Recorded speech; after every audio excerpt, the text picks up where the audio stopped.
Welcome to Office of, a clubhouse for sharp takes on confidence, drive, and being a solid man. This is a place for unfiltered stories, questions get answered, and new ones get asked with some of today's most fascinating guys.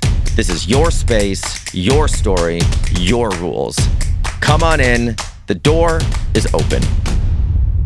Today's guest is Andy Dunn. He's the founder of Bonobos, best-selling author of Burn Rate, and now the creator of Pi. Pi is a new social app taking on the loneliness epidemic by helping people make real-world friends in real life. After reshaping how men shop and selling Bonobos to Walmart for over $300 million, Andy turned inwards, sharing his journey with bipolar disorder in a memoir that pulled zero punches. Now, with Pi, he's building again, but this time it's quite personal. Pi helps people organize and join local gatherings using smart matchmaking to spark real connection offline. It's simple, it's intentional, and it's simply rooted in purpose.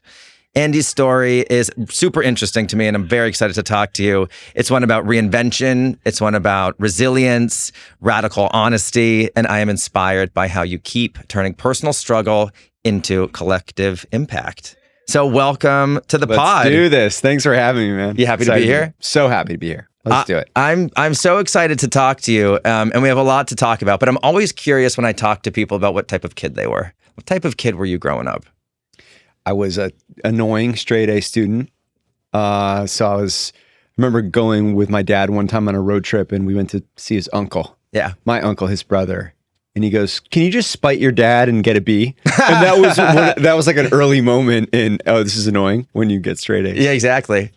Made worse when I skipped a grade.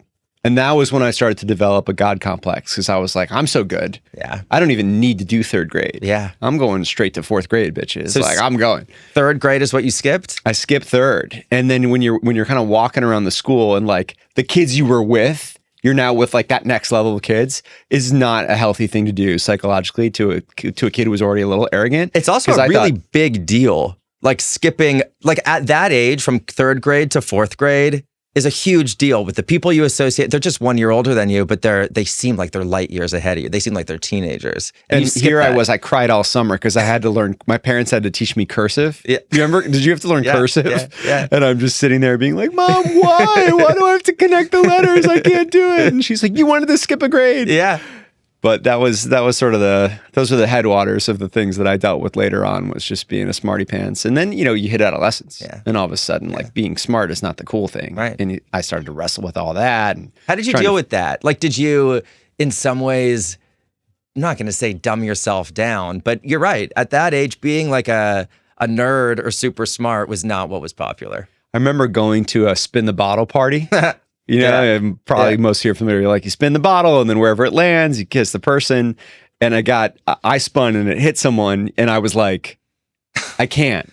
I remember the humiliation of being like, my Indian mom would disapprove of this. Like, you're in sixth grade, you're not supposed to be kissing anyone, you're not supposed to have a girlfriend. You said out loud. I just remember like going, I was like, sorry, I can't. And just the shame of like not being able to participate. So I felt like the pressure of being different in a way that didn't like square with what led to being cool. Yeah. Dating being part of that. Yeah.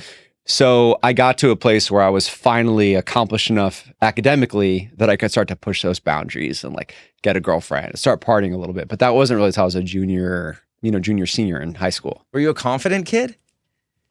I was confident academically. Yeah. I was somewhat confident, I would say, interpersonally. I was not confident athletically, which really pissed me off because I'm extremely competitive and I want to win at everything, but I was never good at sports. Yeah. So I tried really hard. Yeah. And so that was I felt like it was an Achilles heel for me, that like, I just wanted to be great at basketball and soccer and tennis. And I could make the team sometimes, but I was like the kid at the end of the bench, that would get in and like people would cheer, like the girls would cheer, be like, oh, they're letting in the loser. Yeah. And I still remember one of my most acute memories of being in eighth grade is I made the basketball team. The skipping grade thing makes it harder because you're behind. I was really late. I was like 4'2". Yeah. And the team was like 6 feet tall. Oh so like, the little guy off the end of the bench comes in, and there was a free throw, bounced off. It was the other team that was shooting.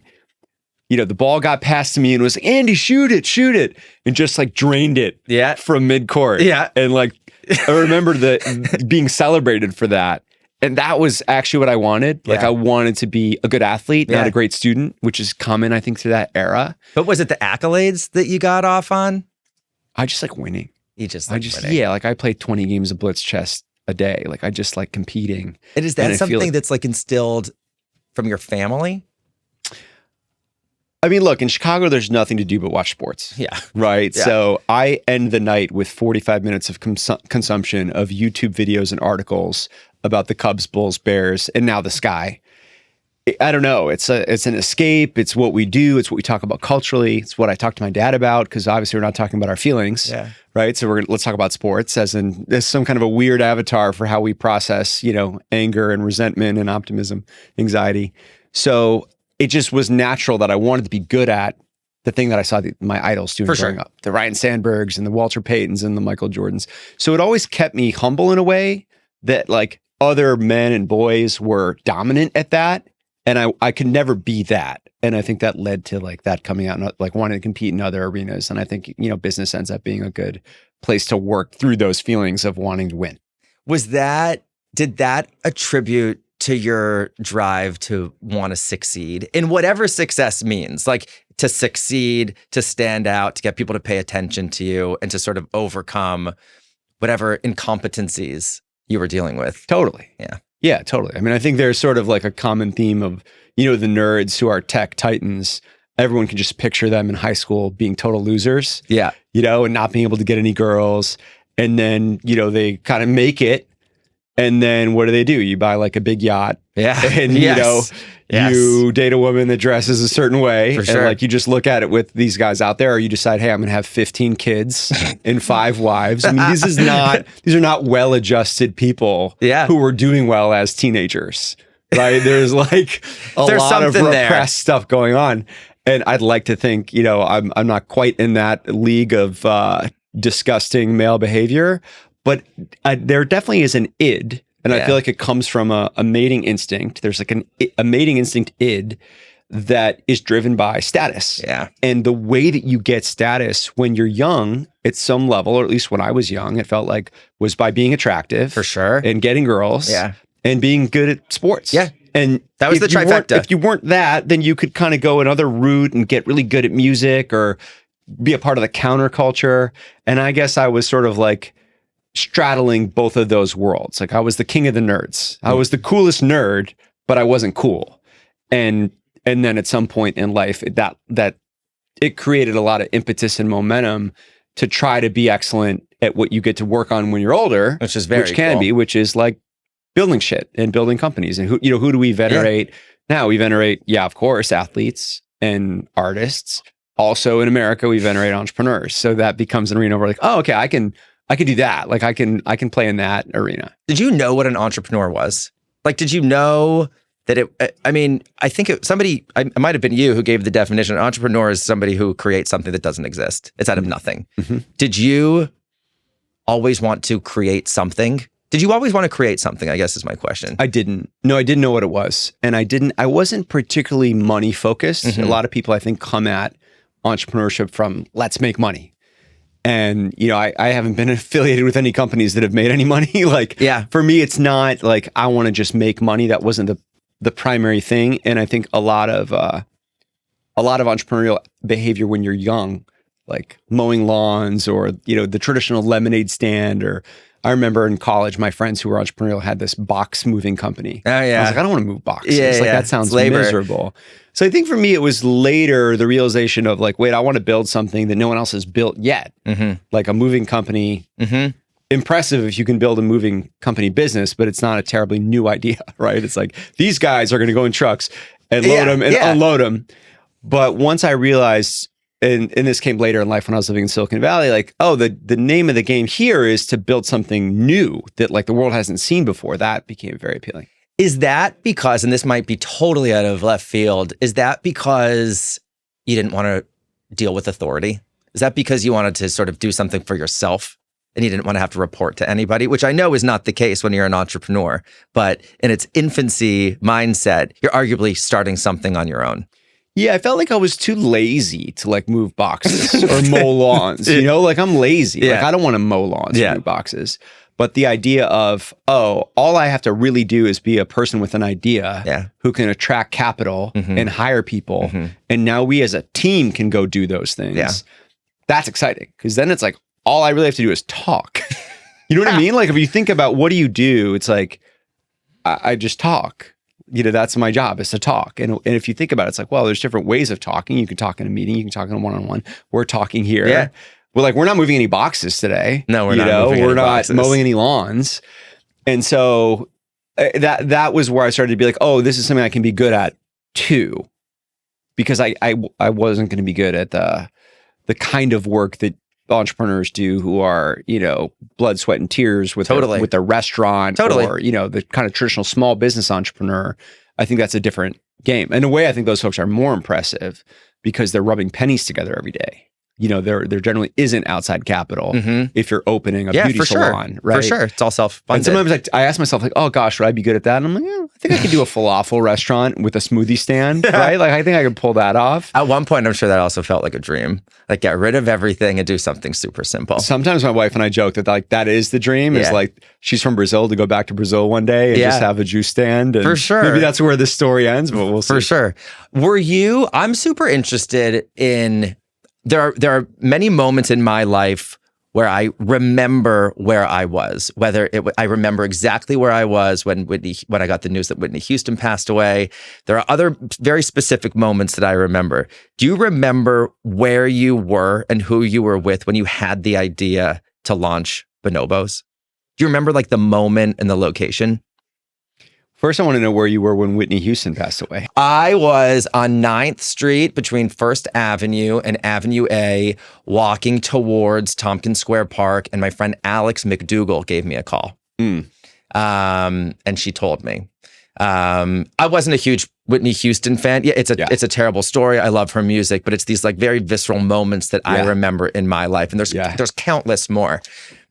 And I'm always interested, maybe it's just selfish and it's interesting to me, but I'm interested in knowing where these moments sparked where you actually were. Where was I when at that Bonobos crucible moment? Yeah. There are a couple that come to mind. There was one where it preceded co-founding Bonobos, but it was a critical precedent. Yeah. I was on Lake Washington in Seattle. I had just finished a summer internship at a venture capital fund up there. And I was sitting down with one of the partners of the fund, and I like busted my ass that summer to get the offer. I'd been working to get into venture capital for like a year, maybe even a couple of years before that. So I like finally got it. I had the offer. It was a Friday. Sick. It was one of those days where you're like, oh, I can take it easy this Friday. Best. And I had like lunch at 2. Best. And I sit down with Will, is his name, for lunch, and I was like, hey, Will, like I got the offer. And he was like, congrats, man. Like you're not taking that offer. I was like, what? Yeah, why? What are you talking about? Like, what? Like, this is what we've been talking about all summer, and this is what I've been working on for years. And he's like, you're not an investor, you're an entrepreneur. Huh. And I was like, and I had this moment that was, I'm not the guy who moved the boxes and mowed the lawns. Like, I just didn't have that self-perception that way.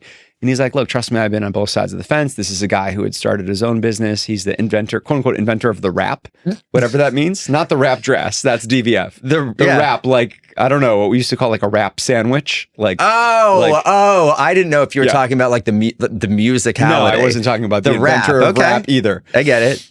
And he just said it in a way where he's like, just trust me, I've been around a lot of people who are builders and a lot of people who back them, and you're a builder, not someone that backs them. And it had a big impact on me because I was like, wait, is there a world where I don't take this job that I've been gunning for? And that like put me on a new journey. And downstream from that was the decision to build Bonobos. When you launched Bonobos, I know it started with a pair of pants, but in a bigger sense, it was asking men to sort of care a little bit more, right? Care a little bit more about how they look, how the pants fit, how they perceive themselves and the confidence that they have. Yeah, that was a while ago. Yeah, was that what did that feel like then? Asking men to care a little bit more. Well, it was interesting because we came here. You know, the company we started when we were at Stanford in our second year of business school, and then came to New York. Yeah. And I came to New York because I had like a pants party here, or I brought like a couple couple suitcases full of pants. I think my co-founder, Brian Bailey, was with me as well.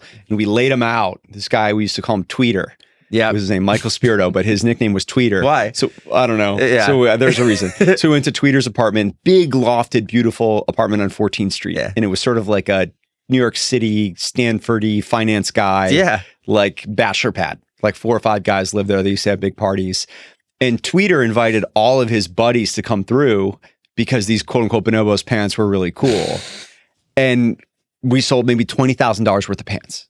Like this wasn't a focus group. The brand had launched. This was Let's Sell. The best kind of focus group is when you're actually selling product, right? Yeah. We sold $20,000 worth of pants or something like that. This is awesome. And I remember feeling like, okay, this is the place to build this because our core customer is here, and a wealthy customer, like New York finance guys, sort of became the frontier of how we built bonobos, right? And also back to the dating, romance conversations, like Palo Alto, I felt like was a sexual desert for me. Like I don't think I had sex once in Northern California, maybe once. And, on the one hand, I could say some of those issues followed me here, but New York's different, right? New York's different. Yeah. There's a lot going on here. There's a lot. And so I remember we're selling pants, running around talking about starting this brand. And I was like, I can picture a social scene here and a life that feels so much more fun and vibrant. Yeah. Possibility. Yeah. There's attractive people everywhere. So that was exciting. And then it was, okay, they still make clothing here in the garment district and there's places to buy fabric. So all these things were sort of coalescing, and that led to the decision to move from the Bay Area to New York, and then I feel like Bonobos was all of a sudden on a new track because we were where we were meant to be in terms of building it. How did New York change that trajectory? So many ways. I remember there used to be a little restaurant diner place on Union Square called Heartland Brewery. Yeah. And I'm at the Heartland Brewery having lunch with 2 accountants because we were at that stage where it's like, hey, we got to organize our finances.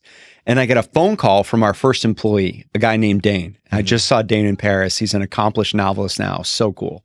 He was employee number 1? Employee number 1. I was like drowning in all the work. And one of our angel investors, who's a friend of mine, finance guy, Brian Wolf, one day is like, well, why don't you hire someone? And I'm like, hire someone. I don't have money. Yeah. And he's like, dude, last I checked, I just wrote you a $35,000 angel investor check. Yeah. You've raised a couple $100,000. I think you can afford to hire someone. Yeah. But I just, in my mind, it was, well, there's my salary. We got to buy inventory. Yeah. And so I sat down with this guy, Dane, at 71 Irving. And Dane was working on writing books, which is not a lucrative thing right out the gates. And made him an offer for, I think it was like $10 an hour. I guess that was legal then, to come up and help, count pants. That was the first thing that he did. And it was so sweet that I just saw him. He just dropped a new book called So nice that you still have a relationship. Queen of All Mayhem. I mean, we were like hanging out, he would make coffee and put out like packages of 2 or 3 pants. It was pick, pack, and ship, we called it. It was literally done on top of my bed. Yeah. Like he would like there were just walls of shelf around my bedroom. He would grab a pair of the Midnight Blues, and the khaki thalls and put them on the little shipping envelopes. And I love it. A postman named Gary would come and pick them up and be like, wow, this business is really taking off, guys. Selling pants out of 112 East 17th Street. I love that. So one day I'm at Heartland Brewery and Dane's like, hey man, we're selling too many pants. We got to turn the site off. Damn. And I was like, this is what a novelist says in a capitalist context. There's too many pants. I was just looking at it and, we used to get like 2 or 3 orders a day. And I used to get a notification on my phone when there was an order. Oh, yeah. And it was very exciting. Like, who is it? Where do they live? What do they buy? And then it was like, boom. There was just sort of like a drumbeat. That day, maybe we got like 50 or 60 orders. So something was different. Something was different. And then I found that there was a story that someone had written on a website called Urban Daddy. I don't know if you remember this. Totally. Urban Daddy, and it was called Monkey Pants. And it talked about Bonobos pants and what they were about and how the fabrics were great and the fit was great. And to this day, I've met one person who claimed that he was the reason for that, but I don't know how someone found it. And I think that's just a great little vignette about New York. Yeah. Which is there are people hustling on every dimension. Yeah. And our hustle was selling pants and someone else's hustle was like talking about it. Some writer and someone else's hustle was building a men's blog. For sure. And so the PR apparatus that you need to stand up a fashion brand also here, and that helped to get it percolating. Urban Daddy was a big deal back in the day. It was huge, especially in our target demo. It was huge. So you feel as if that article, that changed the trajectory of the business for the better. It was huge. Like that first press hit, it makes it seem like, there's something here. And the same thing, not that long after, going on the Today Show, and, Tiki Barber came out and did a segment. And I remember sitting down with him and him telling me how awesome his wife was. And then I found out that he had, a helpful intern. I was like, there's a lot going on here. More going on than meets the eye.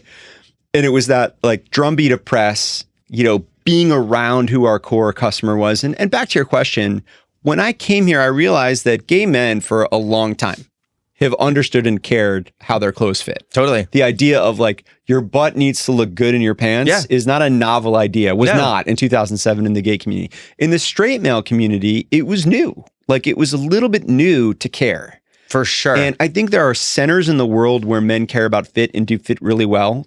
London, Japan, for certain people in New York, but for the masses, the ignorant masses, asses, whatever you want to call it, it wasn't a thing. Like, do I turn around and look back in the mirror at how my butt looks, right? Which is the first thing that any woman does when she tries on a pair of jeans. Like my wife just 2 days ago was like, what do you think of these jeans from the Gap? Her head's on a swivel, right? Because it's like you're breaking your neck. Yeah, you're looking back to see in the mirror, like, how does this look on my butt? And the idea for Bonobos was, everyone should care about that. Like, you should care about how you look. And I think in 2007, 18 years ago, that was, I don't want to say it was like a brand new idea, but it was definitely an emerging trend. And we rode that wave. I'd agree with that. I totally agree with that. It might not have been novel or the first, but it was certainly a conversation that was happening more. Men started to care a little bit more. Straight men started to care a little bit more. Yeah. I guess in that, you learned that men cared a little bit more about their fit. They cared a little bit more about what they looked like. What else did you learn about the male that you were catering towards? I think that thing I said about guys being lazy is just true. Like we're just like we're the lazy gender, I think. And when guys find something they like, they're pretty loyal, right? So once we could get someone convinced that Bonobos made the best pants, then it would be like rinse and repeat. Like they'd come back. For sure. And that was a key thing that needed to be true for one of the first digital brands to work, because we couldn't afford to reacquire a customer. We were already paying enough up front. Yeah. Whether it was, the earned media PR only goes so far. Yeah. We were one of the first 50 brands on the Facebook's ad platform. And then we started like plowing money into that. So it was already a tenuous economic equation anyway. We weren't going to be able to work. It wasn't going to win if there wasn't a repeat rate that was high. For sure. And that's, I think, what's cool about guys is like once you earn their trust in a category, it's like, that's what I wear. That's where I get my pants. And they're loyal. And they're loyal. And then the journey, of course, became, as you might imagine, how do we build that loyalty in shirts? Yeah. How do we build the loyalty that we had in a woven men's pant into a woven button-down shirt? Can that translate to a jacket, to a suit, to a blazer? Where does it not translate to? And I think we got those three right. We got the button-down shirt, we got the pant, we got the jacket. We failed in other places. Like we tried to do swimsuits, that didn't work. We tried to do outerwear, that never really worked that well. We tried to do underwear and socks, that never really worked that well. Why do you think those other product categories weren't as successful as the other pillars? I've thought a lot about this actually, more before, but I think that a person wants to hire a company or a brand for a job. Yeah. There's a job to be done. And that job is really clear in the mind of the customer. It's sometimes not clear in the mind of the person serving the customer. Got it. I think that with swim, we thought swim was about how awesome our colors and prints were. And our colors and prints were cool, but not so cool that it was going to carry the whole thing. Got it. Right? Like Vilebrequin, I remember we talked a lot about because they were known for their print. I don't think the fit of Vilebrequin swim trunks are particularly good, but they've got the logo. So that means, okay, he spent $200 on a swimsuit. Yeah. Yeah. And we never could quite get that alchemy right of like, it's just the print. Yeah. Which I think Paul Smith got right and Gucci got right. Burberry got right in certain categories. Yeah, Vilebrequin got it right. It needs to be a status symbol for that to work. And to this day, it pains me that we never developed a clear icon for bonobos. In fact, it's a twinkle in my eye that one day I can still find a way to influence that, because men like symbols, They right? do. When you think about They the do. great brands, even in polo shirts, Yeah. polo is a $2 to $5 cost of goods product. For sure. It's largely the same wherever you get it. A little bit of stretch cotton polo. But if you have an alligator on it, or you have a pony on it, or you have a whimsical whale on it, Very different things. it's worth 70, Yeah. 80 Yeah. dollars. So we never really nailed that color print style signature being enough of a calling card. Got it. That makes sense No, and to then me. some categories are just hard. Like outerwear is tricky. So sometimes More something's better technical. left to Belstaff or, Yeah. Burberry, if we're talking about some of the premium brands, like that's what they do. And that brand you go to for that job. Like when you want to go buy a great trench, you go to Burberry for that if you can afford Definitely. it. And there's only so many things we trust a brand to do. At some point, you're like, well, they can't. It's like when you go to one of those restaurants. There used to be a restaurant on 8th Street that's like Japanese, Chinese, Malaysian. Oh, and yeah. it's like, no fucking way. Yeah, no, not doing There's it. no way that's No, good. no. Because like you can't be good at The kitchen's Japanese, too Chinese, and varied. Malaysian. That's a disaster. Yeah. I don't trust you on any of those three dimensions. Did you ever self-doubt yourself throughout the process of Bonobos? Or were you always did your confidence propel you forward? No way, man. Self-doubt, I think, is an essential ingredient Yeah. in any kind of success. Because I think if you don't have it, you'll fail. Yeah. Right? Like Yeah. you need to be reconsidering all kinds of shit. Like, Well, I agree with you, but I think we've spoken to people before who their confidence is laser focused and it keeps them on track. So their confidence keeps them on track because it ignores the self-doubt and it ignores the noise and I see what it you mean. ignores secondary opinions. I see what I you mean. self-doubt everything. I see what you mean. Yeah, I guess it's good to pull apart self-doubt and doubt. Because you can doubt in a strategy or doubt in an idea or doubt in a person on your team, but do you question yourself and say like, oh, I don't know if I can do this? I would say when I was depressed, I had self-doubt. Yeah. When I experienced depression, it was not just the self-doubt of, am I capable of doing this from a intellectual capacity? It was, am I capable of it from an energy standpoint? Yeah. And am I capable of being optimistic about a company or a business when I feel this pessimistic from a soul standpoint? Yeah. And that was the hardest. Those were the moments where self-doubt, I think, was most problematic. Was like, I just don't even know if I can show up to work and bring the energy that I need to do this. Yeah. Those are the dark days. I was reading or listening to, you were talking about this social / professional obligations that you experienced. You were going out every night. Yeah. Well, I don't know exactly whether you were drinking or just dinner or entertaining. Oh, drinking for sure. Then you were drinking a lot. Yeah. Did your depression manifest in bigger ways when you were depleted? Because you can't, I said, I'm 40. I could go out for dinner with friends 2 nights a week. Otherwise, and we'll talk about sleep in a second because I have a lot to say about this. Yeah. But otherwise, I'm drained. I don't have anything left in me to give. Yeah. And you were running a business and giving your all to everything else. I feel this way now. It's funny. I've got a 4-year-old at home and my wife's an entrepreneur. So my general mode now is like in the evening, I'm home. Yeah. Right. And if I'm doing something, it's an exception. And there would have been a time in my life where it'd be like, let's go out to dinner. Yeah. 9:45, 10, whatever. And now it's like, this is so late. And I think a big difference is the alcohol. Because in a previous life, I would have been drinking. And while it turns out alcohol is a downer, it definitely feels like an upper. Yeah. And, I used to drink alcohol. I used to drink caffeinated alcohol drinks. Rum and Diet Coke was my go-to. A Manhattan would get it going. And then I'd have rum and diets, and just go. And so I was good. I was good till 2 a.m, no problem. And in retrospect, it was a really bad mood stabilizer for me because it is a depressant. Yeah. And because it inhibits good sleep, it was a way of pulling me down from this hypomanic state that I lived a lot of days in. Yeah.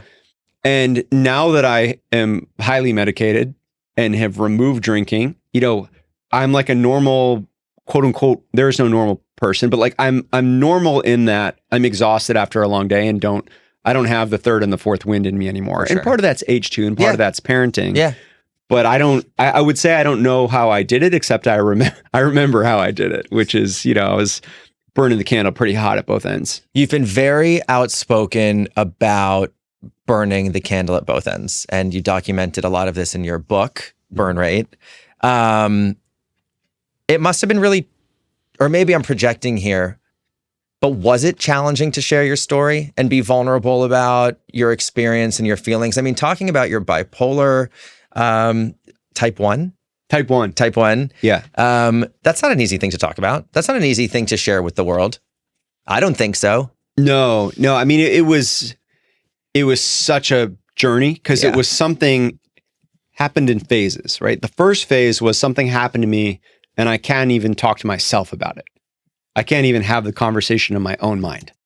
I'm going to repress that this happened. And I lived for years with the knowledge that I had been diagnosed with bipolar after this messianic, psychotic, manic episode when I was 20. And I would only have that thought once or twice a month. Yeah. And I would feel this rising shame, fear, anxiety. And I would just be like, well, that didn't happen, and just kind of tuck it away in some weird drawer. And then it would just go away for a while. And that was phase 1. And by the way, phase 1 was like a decade. Mm-hmm. Phase 2 was I started to ride the roller coaster of the entrepreneurial journey. And for the first time in my life, meaningful depressive episodes would kick in. Like 6 weeks to 3 months a year, I wouldn't be able to get out of bed on the weekends and barely make it to work during the week. And just feel like, I don't want to do this. I don't want to live. Suicidal ideation, just barely getting through, right? And I was like, well, maybe that whole manic depressive diagnosis I received when I was 20, maybe that would be relevant to my current depression. Yeah. But to acknowledge depression would be to say to myself, oh, that mania could come back too, which was like a terrifying thought. I wasn't ready to fully deal with that one, so kind of push it back down. And then, then phase 2. And phase 2 was second terrible psychotic episode. Yeah. 16 years from the first one, and ended up at Bellevue Hospital in New York for a week, and was discharged and charged with felony and misdemeanor assault. And that began like the next phase, which is, okay, now I definitely have this thing, and what am I going to do about it? And then how do I get healthy? And I wasn't really, there was no talking about it, because it was, how do I actually get better while I keep this hidden? Because what just happened, it was so gothic. So, when you're in crisis, you're not talking about telling it. So that was like, okay, how do I get on the right medication? Is the girl I'm with going to leave me? Am I going to lose my job? Is this news of this assault going to come out? I mean, then it's just like survival mode and laser focus on getting better, making sure everyone around me was well, and keeping shit from not falling apart. Only on the other side of that, which was a remarkably hard year, and so many things worked out well. Like, my now wife married me, and I found a medication equation that worked, and a great doctor who I still see twice a week to this day. In fact, I'm seeing him tomorrow in person, which I'm so excited about. Dr. Z, as I call him in my book. And I didn't have to step down from my job, and we ended up getting the 10-year anniversary of the company, and company was acquired, and all these things went well. And that created a very fortunate circumstances. Yeah, where absolutely. I could then explore and unpack, primarily with my therapist and to some extent with my loved ones. Can I swear? Yeah. What the fuck just happened over the last 20 years? Why had I been in denial of this? What actually is it? Where does some of this stuff come from? So, for example, when I was 20, a big part of the psychosis was this like epic break that I had with my dad. It's like huge fight that was just me fighting. I was like swinging, and he was, mean to his sister, and he had colonized my mom as this like white guy who married an Indian woman, and he didn't drink. He was no fun. And all this anger, and it's a lot to think about all these feelings that you have towards my dad's actually a pretty great dad. Yeah. So if you have a great parent, but you still have all these negative feelings and all this complexity, where do you go with that? And then I spent time with Dr. Z unpacking it, and he was like, this is kind of how it works with fathers and sons, right? The son grinds against the father to form his self. And so you have this opposition, this antagonist, but who you also love and revere, Mm-hmm. who is like this all-powerful deity. He's so big. When you think about being little, your dad's big, he's strong, he's powerful, He's but your you also father. hate him because he is with your mom. And your mom is like your OG, right? So you're jealous of him, but you need him to be on your side. Very Oedipal, right? And then one day I was sitting in there and I was like, oh, this is why Star Wars works, Yeah. right? Yeah. This is Star Yeah. Wars. Like Yep. there's this enemy, Yeah. but it's your father. Yeah. And I was like, okay. And of course we could go on, right? Father and son, the Bible, sure. like this whole thing. And that helped me feel like, oh, this isn't unique to me. I don't have some particular idiosyncratic, weird, bad thing about me or about my dad. Like this is okay. And now let's like unpack that. Mm-hmm. Or even the messianic complex, a big part of what makes bipolar 1 hard to talk about. So bipolar 1 means you have the ups and downs, you have the depression, you have the hypomania, which is the energetic, talkative, grandiose mood state that leads people to doing things like starting companies. But mania is different. Mania is like, it's not I'm a great entrepreneur, it's I'm God. And You felt that? Oh yeah. I mean, it was great. I was Jesus for a week. And if you haven't been Jesus for a week, it's the best. Can you imagine like genuinely thinking that you're the Messiah? It's fucking awesome. Yeah. I'm sure it's a powerful fucking feeling. I mean, you literally look around and like, depending on the delusion, you're like, I'm created that person in my brain, right? Or this homeless person on the street, I'm going to save, right? They're going to, the world I'm creating, you know, I remember feeling like, all the prisons will open up, you know, and everyone will walk out. You felt it to be true. It's all coming, and I'm the one doing it. Wow. I'm going to be the one revered for it. Wow.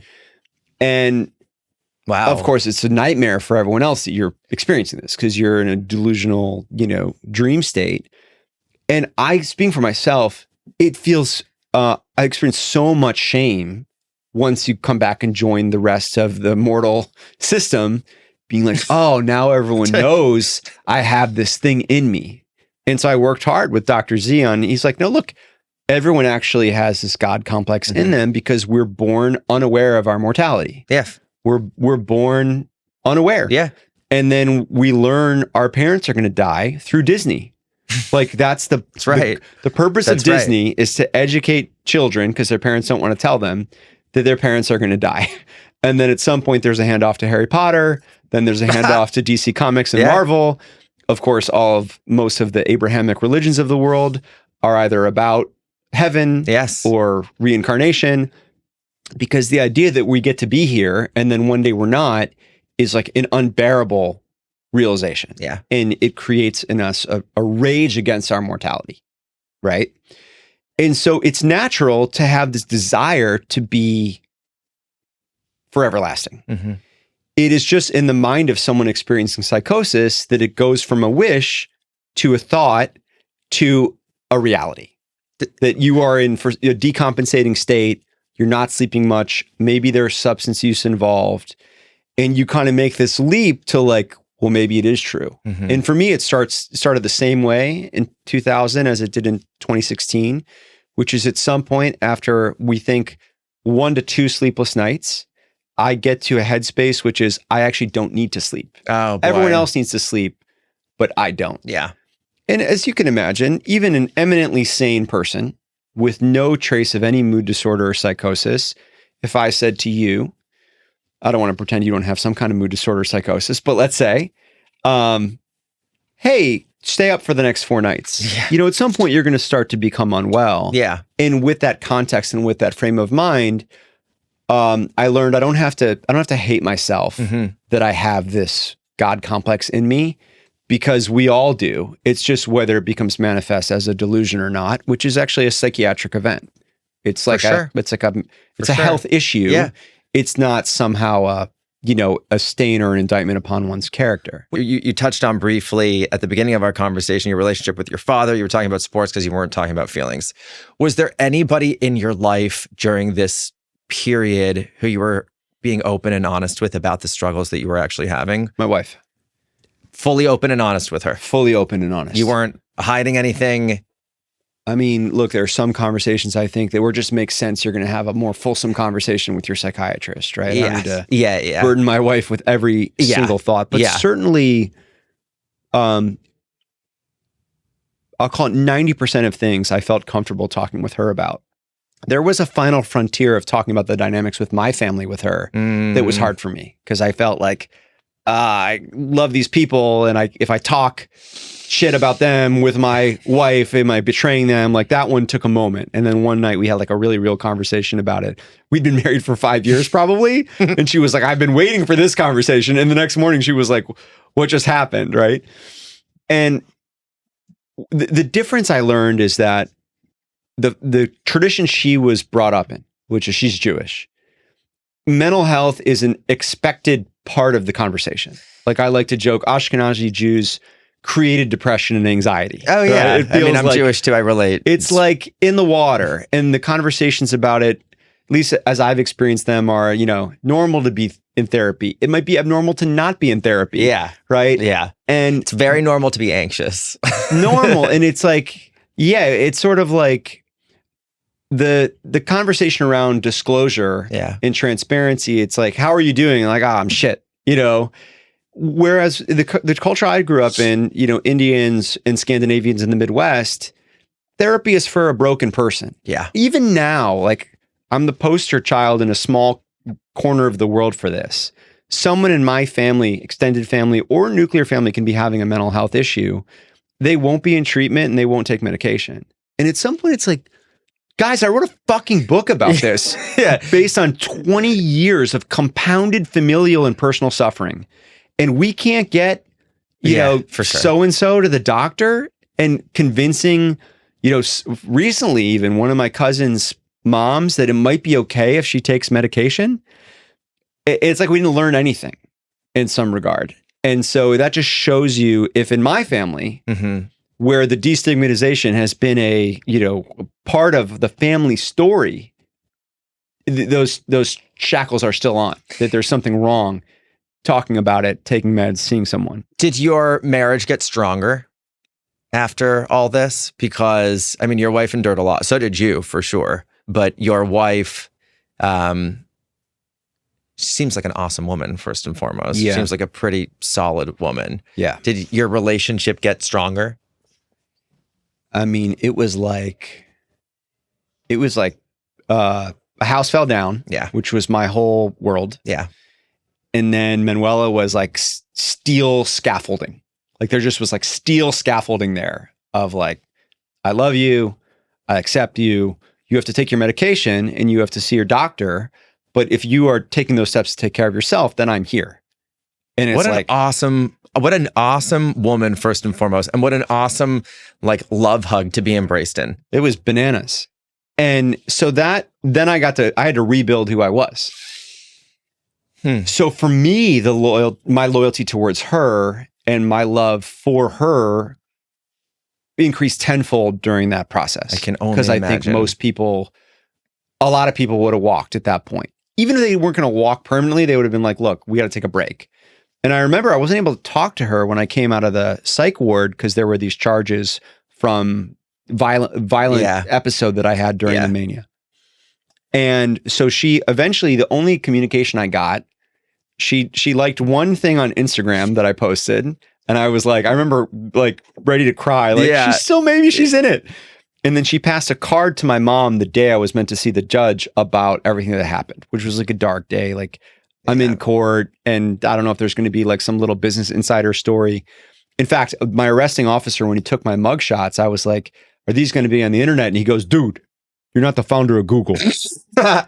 He goes, you sell pants. I Googled you.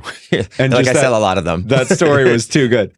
And he was right. Like if I was like 5 degrees more famous, not like nerd pants e-commerce famous, but like, Facebook, Amazon famous, it would have been a big story. And once the story's out in this era, there's no way to control it. Man who founded company named for peace-loving chimpanzee assaults girlfriend and girlfriend's mother in Greenwich Village. Yeah. And then the court reporters are there and everyone's having a field day. And that probably would have been, I don't want to say the end of my career, but I would have lost a lot, right? So I rebuild myself. And then we had a scene a little bit like, I don't know if you saw the movie or saw the play Fences. Yeah. The scene with Denzel Washington and Viola Davis, where, he's gone and had a kid with another woman. Sorry, spoiler alert here. And then at some point, there's this amazing scene where she's like, what about me? Yeah. What about my life? And she's crying. It's just such a powerful scene. And we had one of those at some point where it was like, hey, Manuela and me we're like, you rebuilt yourself. Yeah. But what about me? What did you ever ask me how this was for me? Did you? I had a terrible thing, which is the first few months after I came out of the hospital, it was very hard for me to do anything but try to take the next step. Yeah. And the shame I felt from having assaulted her, I wasn't able to talk about that yet. I couldn't. I'm sure that was a very traumatic thing so if you're in that situation, it's hard to care for someone else. What I find super interesting about the landscape in which we live right now is how guys are showing up as like good dudes. And how are we? I don't know. Okay. I have no idea. We're finding out, but this is sort of what I'm trying to uncover. How did you show up for your wife in the way that she needed after, I guess it was kind of exposed? Like, have you thought about me, or you took a second to see how she was doing throughout this? And I know it was probably super challenging for you. Like you just said, one foot in front of the other was your main focus, but this like backbone of yours was along for the ride too. Well, we had, like anyone, she had her own stuff going on, her own issues and challenges that were not, it wasn't just about that. Like the way that the episode had gone down, in a way that was an easier thing to process, because it was like, I feel terrible that happened. And I can't believe you wanted to stay with me and like, let's go into that and unpack that. And I do remember having a day where I just was like bawling at her feet. It was the day she told me, you never really asked me about me. Oh, you must have felt terrible. Oh, I was like, it was weird. It was kind of cool in a fucked up way in retrospect. She was like sitting in a chair and I was just like bawling at her feet. It was like she was like a queen or something. And she did something so badass, which is she just let me. She just like was quiet and she just let me. There was no like reciprocal, like just like, it was so cool. In retrospect, it was so cool. Like, that's she just badass of her, and honestly, like, let you do your thing. I learned from her on that. I've been in a few situations where in some microscopic way, someone has wronged me and they cry, and I just let them. Yeah. You're not there to coach them and make them feel better and say it's all okay. Let them get it out. Yeah. And I'm not here for you right now. Like, you're whatever. Yeah. You're grieving the badass. wrong. It's a good tactic. And now you have to atone, right? Yeah. Apologies are empty. Now you have to atone. For me, that love, I feel like, at least in my own story, I'd be curious for hers, was reciprocated for some of the challenges she was facing. And one of the big ones was she didn't want to have kids. And I wanted to have kids very badly. And so we got to this moment in the marriage of it's like, well, in the potential marriage, because I don't remember if we were dating or engaged, where it was like, well, you stuck with me for this thing. And now maybe you don't want to be with me because we don't have alignment around whether we're going to have kids or not.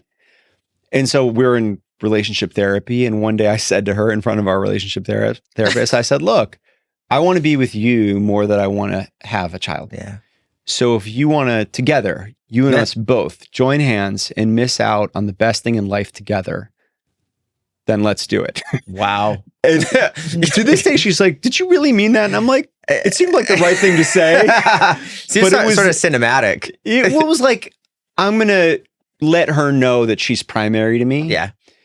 Now, I had a feeling, like, and sometimes people get the feeling wrong, right? Like some people, you're like, you get married to someone and they said they didn't want kids, and then it turns out they actually didn't want kids. Yeah. And it's like, well, I fucking told you. Right. I told you I didn't want to have kids. Right. In my case, I was like, I saw her with a friend's puppy. She was so sweet. And I was like, that looks like a mom. And now it's comical because she's the best mom. She's obsessed with our son. It's like, I feel like that one I got right, but that moment was difficult because I didn't want to give her that. I wanted to hold the line. Yeah. But she'd already given me so much that it would have felt unloving or non-reciprocal if I hadn't said like, okay, I'm here for it. If that's like the choice we're making in life, let's figure it out. Were you, as a father now, you spoke a little bit about your relationship with your father. How did your relationship with your family change once you entered fatherhood? Oh, it was so cool. It was so cool. Many things. I mean, one thing, in the room when my son was born, and you kind of wait for that cry. And then, they handed him to me. and it was C-section. So she's over here. She's like kind of passed out, like turns and says something to him. And then you could see like baby turn to like mom's voice and the explosion of love. Yeah. Right. It's not, you can't put it into words. It's a pride and a joy and a love, never felt. And I do remember that day being like, oh my God, this is how much they love me.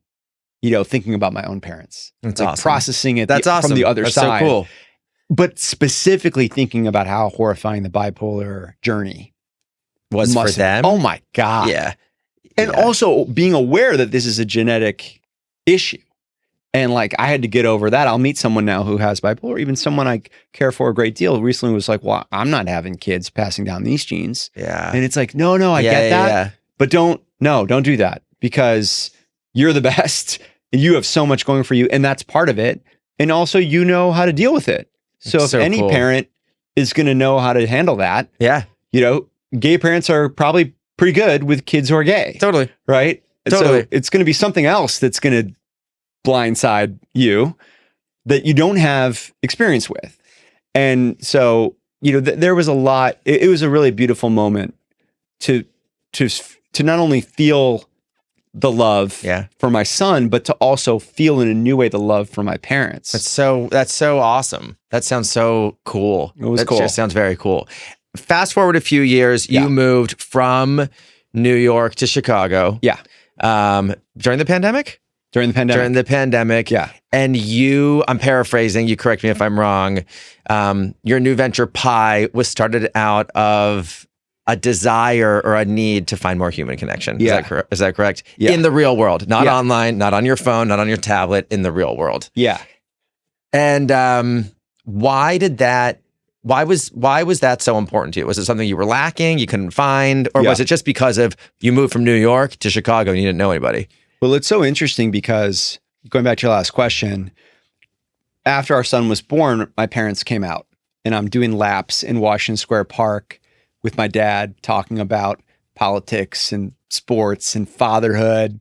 So we're touching on the feelings a little bit. Yeah, we're touching on the feelings a little bit. Yeah. Things changed in the water. And by the way, writing the book changed things in our family because we had to have all these conversations we probably otherwise wouldn't have had. Yeah. Because I needed to know stuff to write the book. Oh, so I had these like gothic sit downs with my parents being like, hey, when I had that meltdown on the sidewalk, like what really happened? And, it was a real gift to have to write it because I had to take a journalistic view and ask questions that are too painful to ask. Like, when are you going to sit down and ask your parents what it was like when you were psychotic? Like, do you have those conversations recorded? That would be amazing if I did, but I don't. That would be so cool. It would be so cool, but I can only imagine how painful and challenging it was to then listen to it and hear in real time the intonation in your parents' voice and yours and the feet. Oh God. Yeah. Those conversations, I guess, are just for us. Yeah. Right? I got to work it into the narrative. It's a memory. So I had this my dad got cancer and he's had it on and off for a decade. And so I had this moment of like going around with him in the park being like, I don't really want to just swoop in when he's dying at some point. I want this. Mm-hmm. I want the relationship now where he's still well that we're doing laps in the park. And then with my mom, her relationship with my son, it's like a very strong gravitational pull there, grandparent to grandchild. And then my sister has a business called Monica and Andy. I know it. And we have it, work on that together. So I had of course I know people in Chicago. We're moving back as my parents are there. My sister's there, coming with my wife and kid. It didn't occur to me that there would be something missing in that equation. Yeah. Like it didn't even cross my mind that I could be in any way lonely or socially isolated.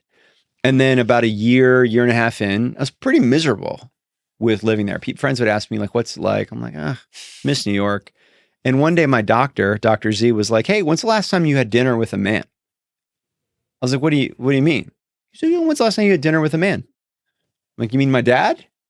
He's like, no. And I thought about it and I was like, it's been 2 years. 2 years? It's been 2 years since I'd had dinner with a friend. Now, some of this is pandemic. Some of it was the move. But I realized I didn't have any platonic friends. Yeah. Zero. Yeah. For the first time in my life. And I didn't have any tribe or community that I belonged to in a meaningful way.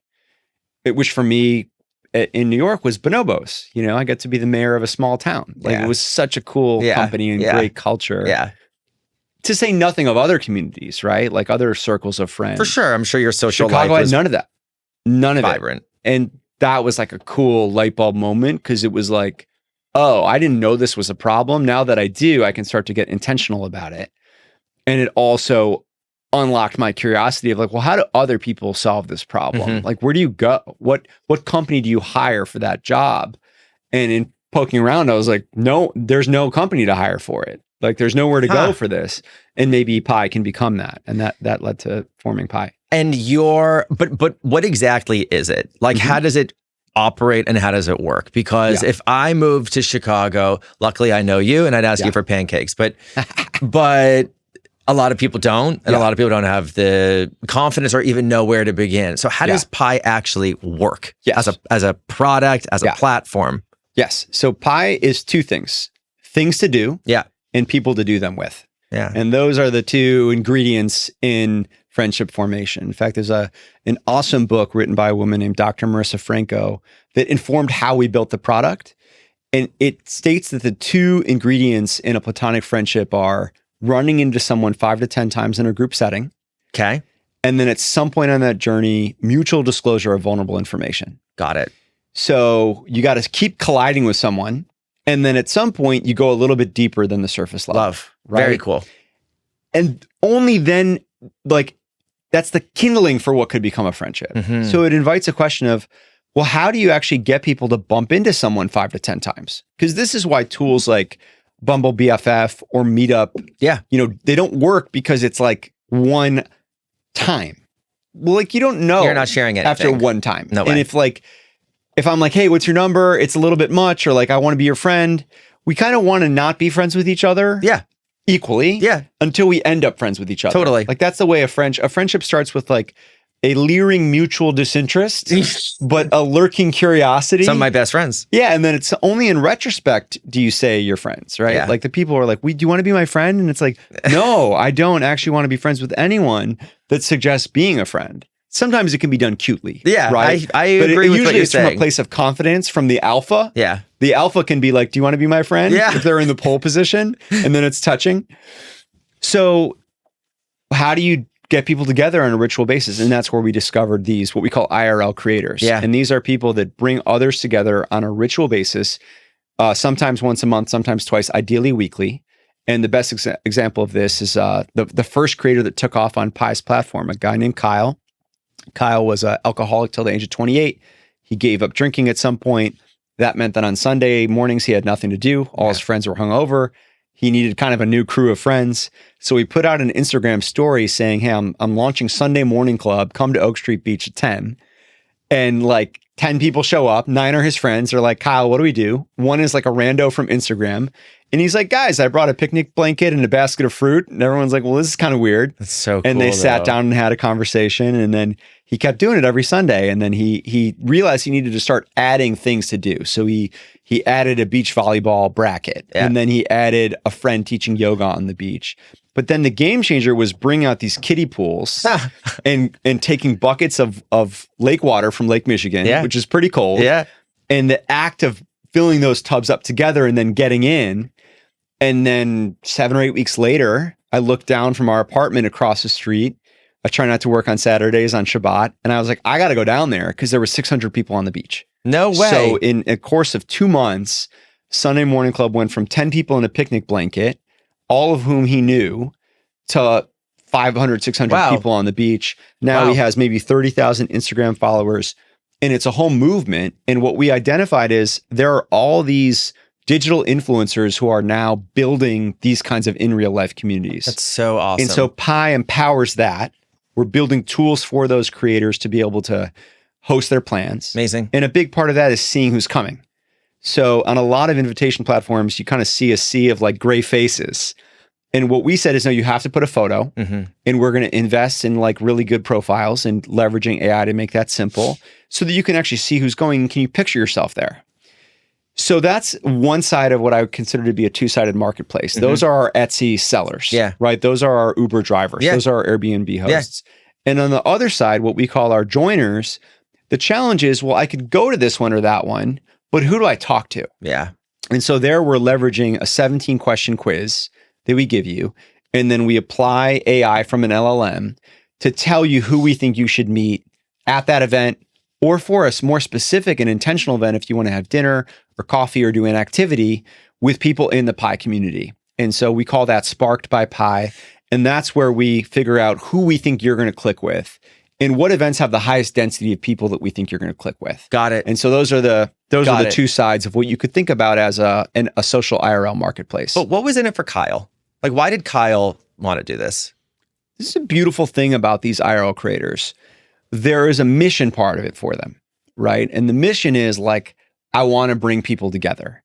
I think there's a status element of that as well, which is that if you're the person that brings people together, you have status in the group, right? So you yourself are probably looking for friends. You yourself might have your own mating instinct going on.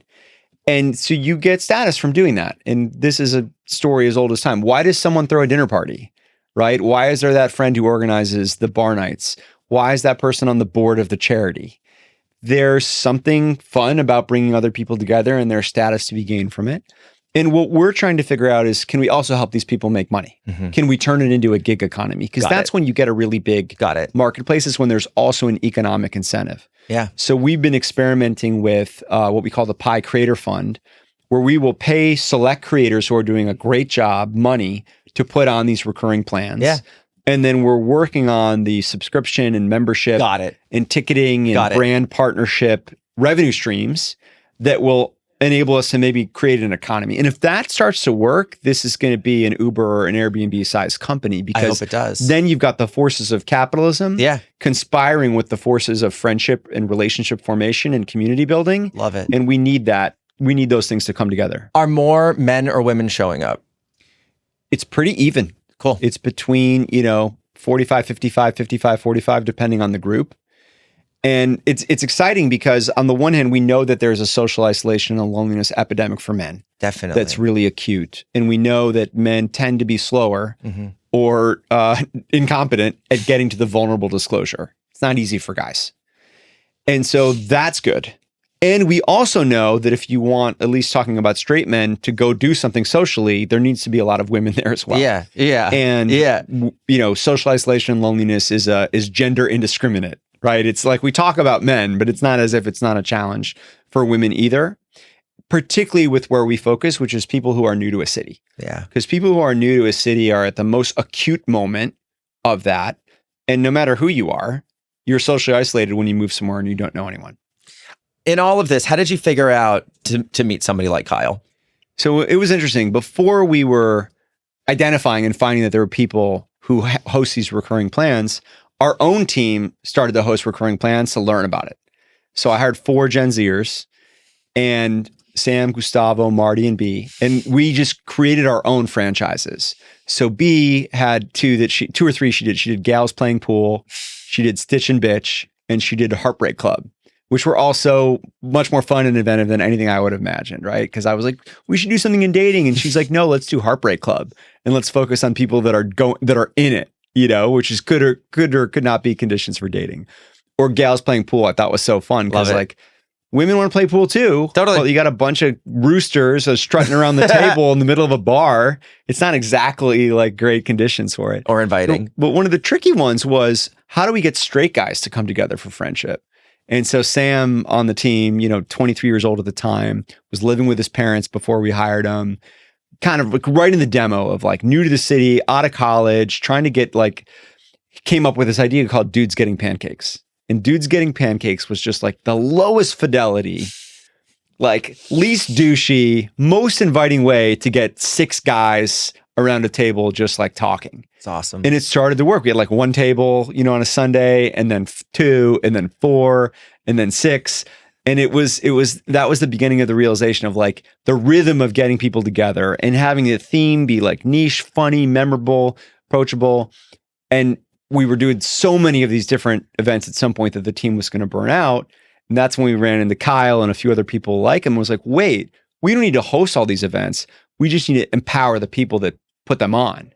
And so, Dudes Getting Pancakes is a good good story from how we got it going. I love it. Let's get some pancakes. Let's get some pancakes. I think it's a fascinating idea. I mean, I'm trying to think what existed before you in terms of like back in the day. What did Craigslist? Did they have a platform like this? Craigslist could have been a thing, right? I remember I was with Zarna Garg earlier today, a comedian who talked about how she met her husband by putting out a message on an AOL message board. And I thought that was so cool, 1997 style. I think you had Craigslist. I think then at some point, Meetup, Eventbrite, there are certain platforms. Definitely. But I think the company that really tackled this for a long time, that has vacated the market, specifically for Gen Z and millennials, is Facebook. Definitely. I think Facebook groups and Facebook events, when Facebook was cool, which you and I can remember, when we were in our 20s or something, Facebook was cool. It was. It occupied the space, and now it's just not relevant in the conversation with these generations. It's relevant in other ways, but not for this. And so I think in a lot of ways, that's like the oxygen to go take up. That's like the air that got sucked out of the room. Yeah. But I think it's got to be with something new that is new and different. And that's why we're focused on these quiz questions that enable us to make a profile for you, to figure out your social graph, to match you with people, to match you with events, and like make it like it feels like magic. And is the goal to spark vulnerability, or is it meaningful connection? Correlated, right? So yes and yes.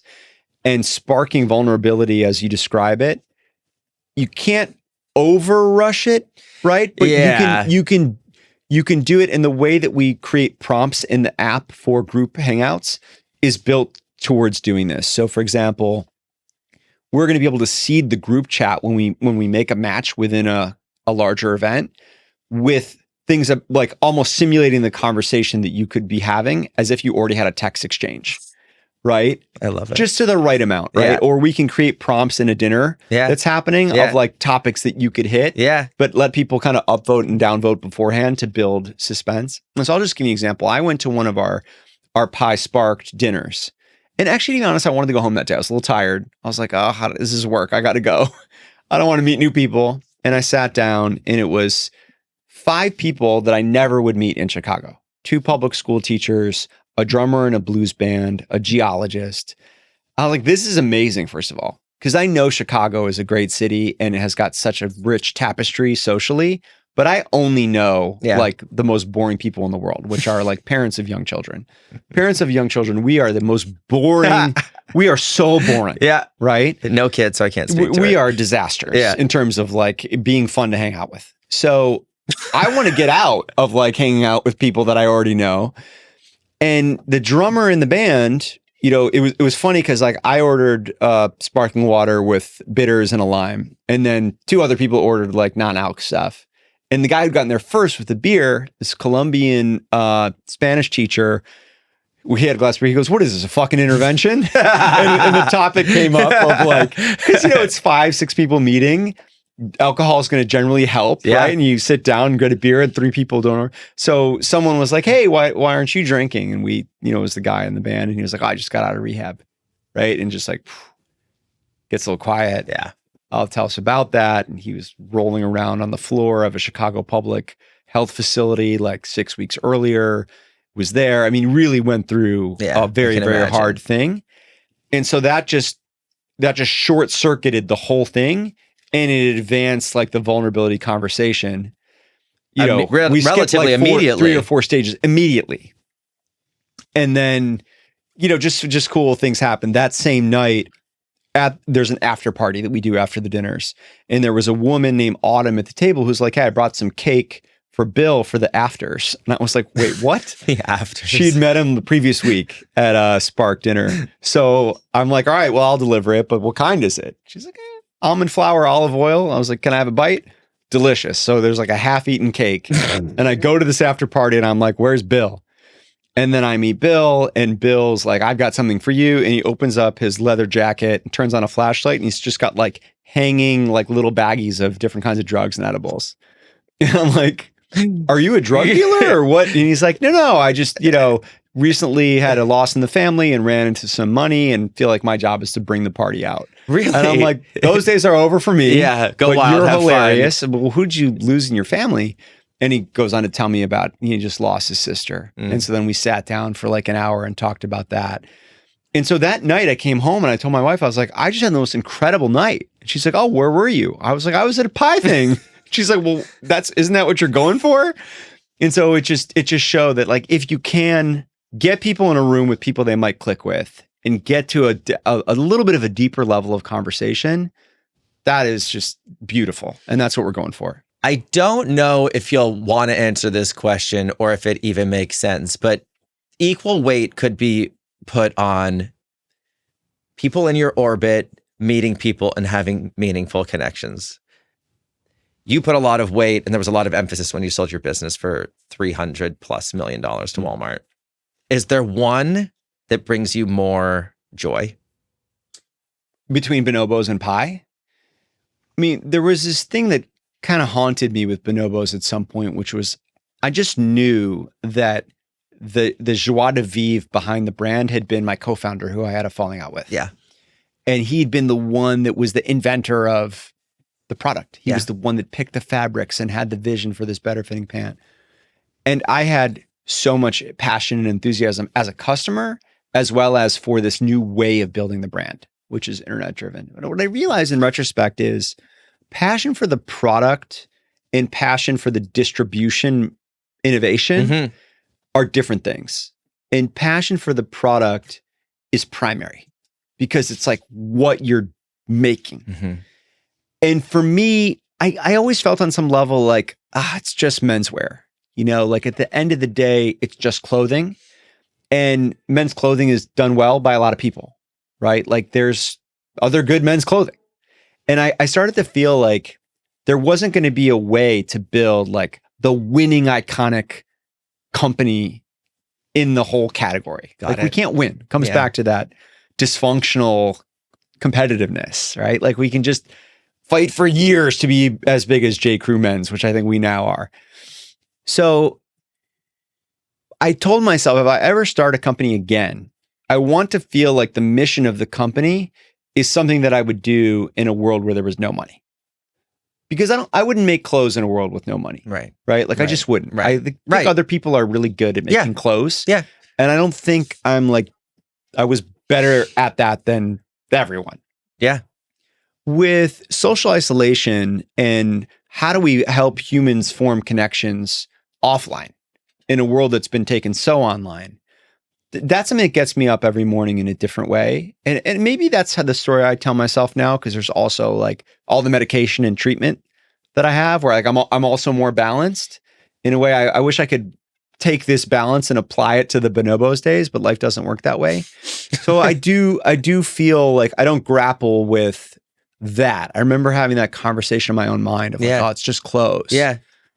And I had this brutal interaction with that Napster president of Facebook guy, the Justin Timberlake character. Oh yeah. Social network. And we're on a street in San Francisco one day and it's all the startup techie people. And he's like, hey, we're going back to New York. Let's take my plane. I'm just like, this is a weird world. And he's asking me what I do. And I explained it. And he just looked at me like this going, couldn't you do something more interesting than pants? And I'll just like one of those moments where I'll never forget. Because on the one hand, I wanted to punch him. You fucking dick. Like, that's just a mean thing to say to someone who you just met. And on the other hand, it like just replayed in my head because I was like, couldn't you be doing something more interesting than pants? And, then I got involved with a friend of mine who was building a dating app called Hinge. Yeah. And I was one of the early investors and I was on the board of that. And I saw them like making marriages happen. And I'm like, this is cool. Like that to me felt like the kind of work that would be really inspiring. And so when I got a chance to think about what I would do next, I actually started tinkering with a senior citizen dating app called Pumpkin Pie. That was the original idea, to find a husband for my mother-in-law or a partner for my mother-in-law who I was with yesterday. And I quickly was like, the algorithm is not working for that, but it started to work on the platonic friendship front. And then I ran into this problem of like, I don't know anyone. Yeah. And that's sort of the funny backstory on how the, Pumpkin Pie 1.0 before it became Pie. That was like the first part of the chapter. Well, it seems like you're solving something really interesting. And honestly, as I get older, and I've spoken to a lot of people about this, the conversations that I'm having with my friends and the the networking that we want to do has to have a little bit more substance and be a little bit more meaningful. So when I obviously know about you and what you've done, and your new venture, Pi, is super inspiring to me because I think it's something that's honestly quite needed. So I'm a supporter. I'm a fan, man. And whatever I can do to help spread the word. I think it's really, really, really interesting. And I think a lot of people don't necessarily have the confidence to get out there and do it on their own. Yeah. So if there's a little push or a booster seat, whatever it is, to get people in the right rooms together, and then constantly show up and show up and show up, I hope awesome friendships are built. And I'm along for the ride. Thanks, man. Thanks for doing this. So happy to have you.